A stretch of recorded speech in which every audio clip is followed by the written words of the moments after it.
2007 is the last year there are meaningful statistics for car sales in North America. Staggering 15 million units were sold. Many people thinking about their next new car today are considering their green options. Clean diesel, hybrid, or even an electric vehicle. Certainly electric cars have gotten a lot of publicity, and you've probably seen celebrities driving them or heard about exotic cars such as the Tesla. So let's take a look at some of the options.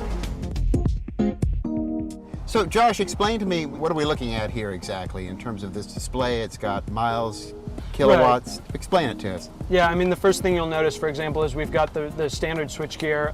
We've got a speedometer, and here we've got a state of charge gauge, which simulates a fuel gauge, and we also have a charge-discharge gauge here, so that when you're accelerating, you'll see it go into the discharge area, and then when you're in regenerative braking, you're going into the charge area. So you say regenerative braking, does that mean when I apply the brakes, that causes the somehow more energy to be... Right, so the regenerative braking actually takes the momentum of the car, and it slows the car down as it converts that momentum back into electricity to charge the batteries. Interesting.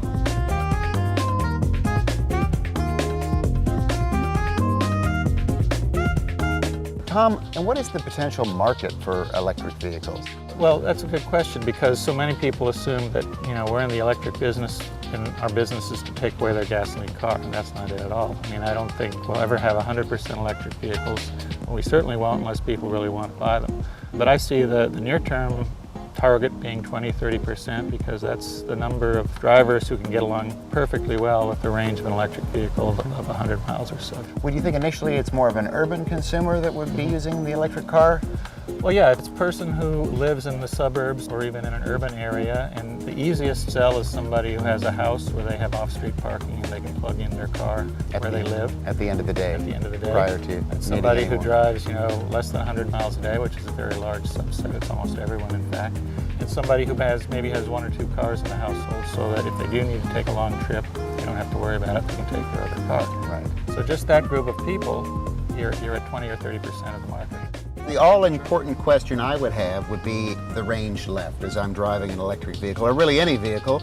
So where do we see that? Right, so this one doesn't actually calculate how much mileage you can expect to go, but it is showing you that we've got 32% of our battery pack left. Okay, and that leads us to the question of what is the optimal range for this car when the battery pack is fully charged? Well, at a full charge, you can expect about 120 miles of range.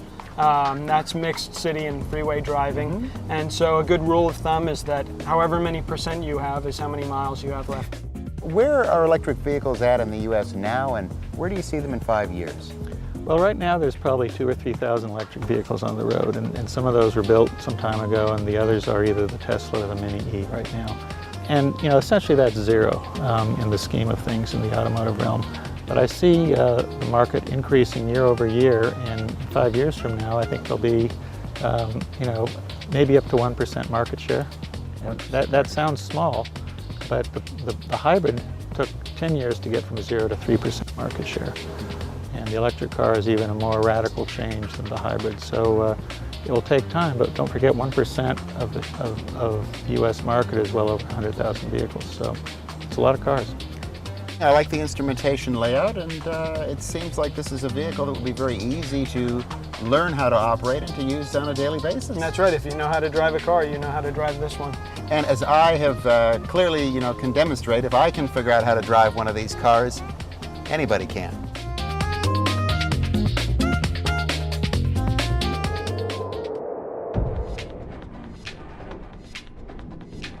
When it's nighttime in Los Angeles, the sun shines in Tokyo, proving that eco-capitalism is a 24-hour business.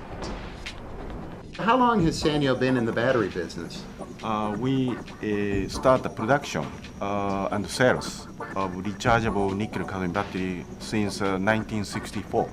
In Japan, we are the first company to be commercialized of sealed rechargeable nickel-cadmium batteries. Here we are looking at a number of products. Maybe you can explain what we're seeing here and what the applications are. Eneloop is actually a combination of two words. It means energy and looping. And what this is a nickel metal hydride battery. It's rechargeable, but it's actually taken a new look at the battery.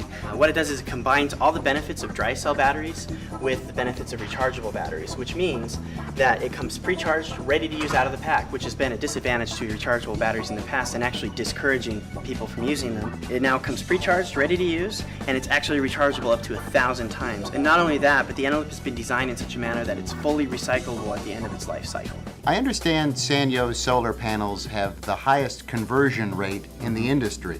How does that work? You know, the inner roof of the house is very much space for install the solar cell, but need the highest power as much as possible. For such needs, our solar cell is perfect matching.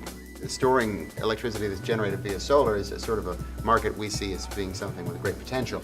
So this is sort of a initial phase, potentially, of a technology that could be used in that fashion at some point. Exactly. In fact, Sanyo is starting to create smart energy systems, which is actually in conjunction with what some of the governments around the world are doing with smart grid networks.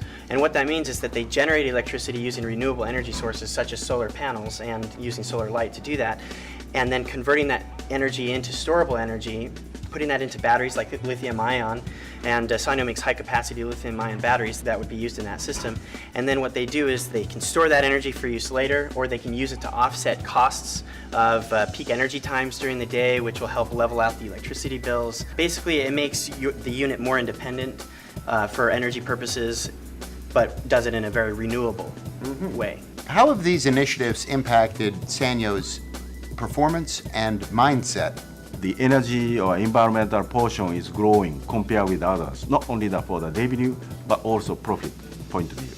Most important thing is that we are generating a new business model, such as more cross-function mind type of sales, so-called solution type of the business model. So we can exchange resources or information internally, create a better proposal to our customers. Those proposals give the more benefit or value. So the win-win situation. Yeah. I think this is a really new business model we have to focus on.